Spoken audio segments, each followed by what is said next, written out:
Petr Prokop, člen Rady Asociace nezávislých divadel České republiky.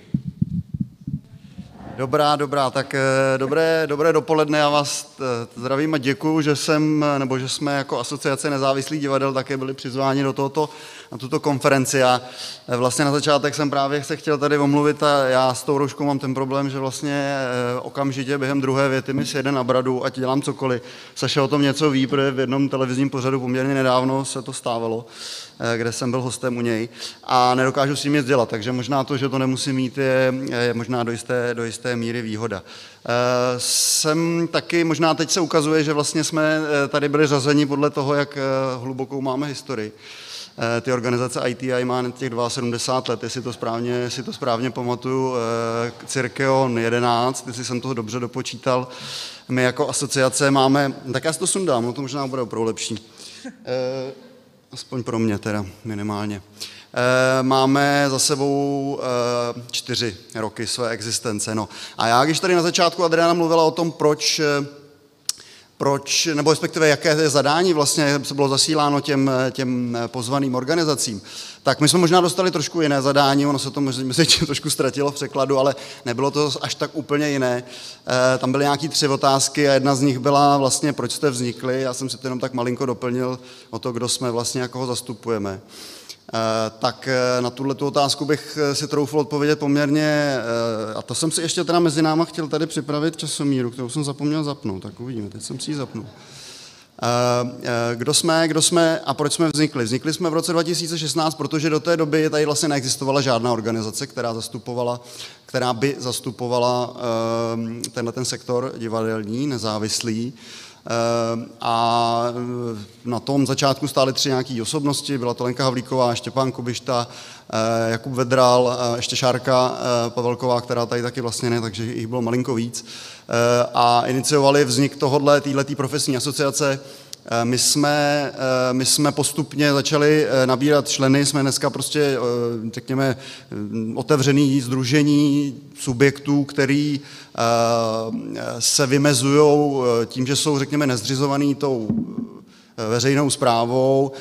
Ten samotný pojem nezávislý je samozřejmě hojně diskutován jak v akademickém sféře, tak jako i v tom mezi divadelníky, co to znamená ta nezávislost, na čem nezávislí a podobně. My jsme to začali používat prostě a nebojíme se toho, když to jednoduším, tak nejsme prostě kamenný, příspěvkový, zřizovaný, zakládaný divadla městama, státem a na druhou stranu jsme původně byli otevřený i směrem k tomu, řekněme, ziskovému podnikatelskému sektoru, ale v postupem času vlastně se ukázalo, že jsme spíš teda ta divadla nezisková, takže nezávislá nezisková.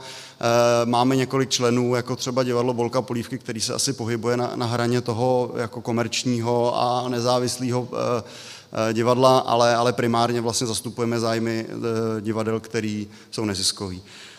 No, jak jste viděli, tak v tom mém úvodním antré jsem toho mnoho neřekl a to vlastně možná reprezentuje taky ten náš sektor těch nezávislých divadel, že jsme takový jako neuchopitelný, možná právě jsme hrozně různorodí a právě proto vlastně jsme dlouho neměli žádnou organizaci.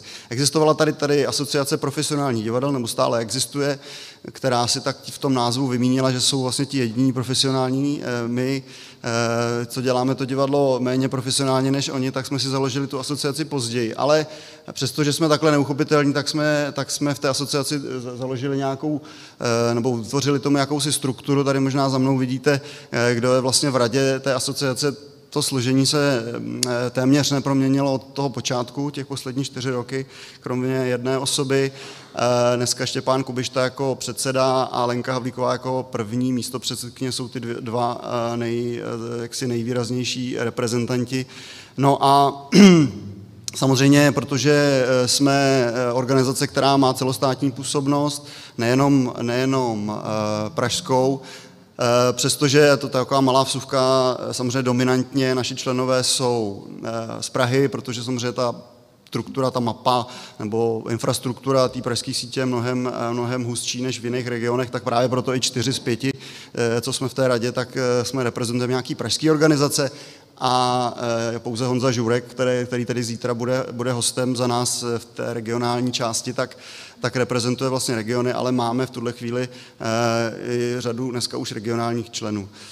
Reprezentujeme dneska přes 50 organizací, myslím, že 51, nejsem si úplně jistý tím přesným číslem, protože neustále přibývají noví členové v poslední době.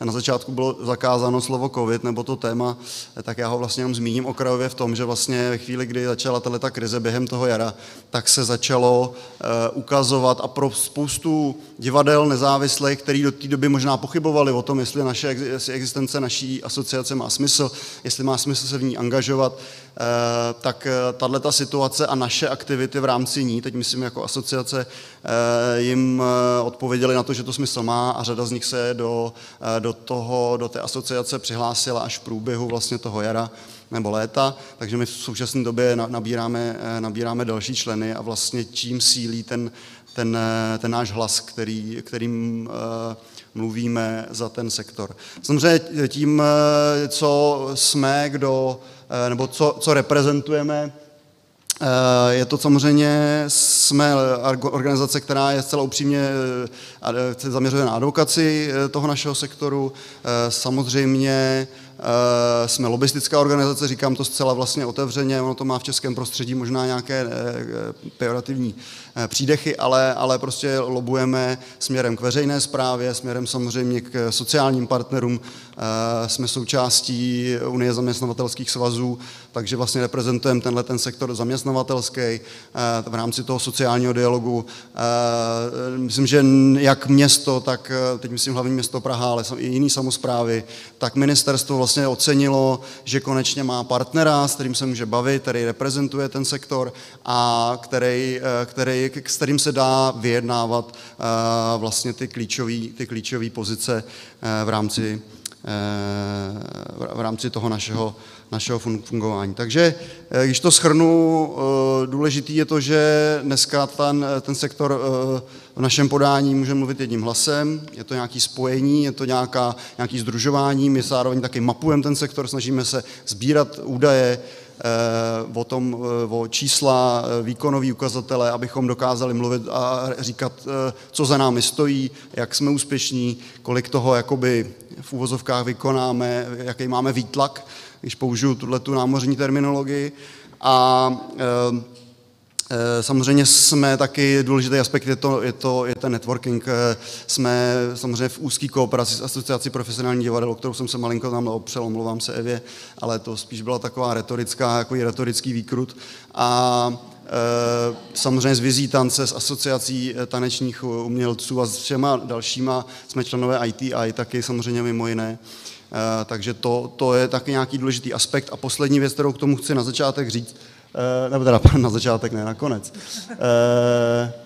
Tady vlastně jsme taky ještě součástí Evropské asociace nezávislých divadel a tady jenom takový, samozřejmě těch členů je mnohem víc, to je z našich stránek takový výřez malý, kdo všechno tam je, ale tam asi dalších, třeba řekněme 10 podobných okének těch členů. Tak poslední, co jsem chtěl říct, že my jsme na začátku měli velkou ambici, aby jsme jako dělali spoustu věcí, aby jsme dělali advokaci, aby jsme pomáhali se vzděláváním, aby jsme dělali to či ono a nakonec jsme prostě pochopili, že i z naší jaksi vytížeností v těch našich divadlech jsme vlastně schopni dělat zejména jenom tu advokaci, to znamená mluvit za ten sektor a trošku jsme ty ostatní aktivity trošku odkrouhli a věnujeme se teď skutečně tomu, že se snažíme reprezentovat sektor nezávislého divadla, mluvit za něj, vyjednávat mu podmínky i teď v té komplikované situaci. A to si myslím, že je jako náš klíčový úkol, který se daří tak či onak. A samozřejmě, jestli tam byla nějaká ještě otázka na nějakou výzvu do budoucna, tak samozřejmě my bychom rádi, aby prostě se k nám přihlásili další členové a hlavně, aby jako byla větší angažovanost těch zástupců těch divadel, aby ta rada, která je dneska v tom stejném složení 4 roky a možná se brzo dostane na hranici nějakého vyhoření ve smyslu toho, že už je to pro ně všechno moc, aby přicházeli další, kteří to chtějí dělat, kteří chtějí se angažovat, kteří chtějí být zvolení do té rady a pro ten sektor něco udělat. Tak, děkuju, určitě jsem přetáhl, že jo? Přetáhl. No. Děkujeme moc, já bych Petrovi jenom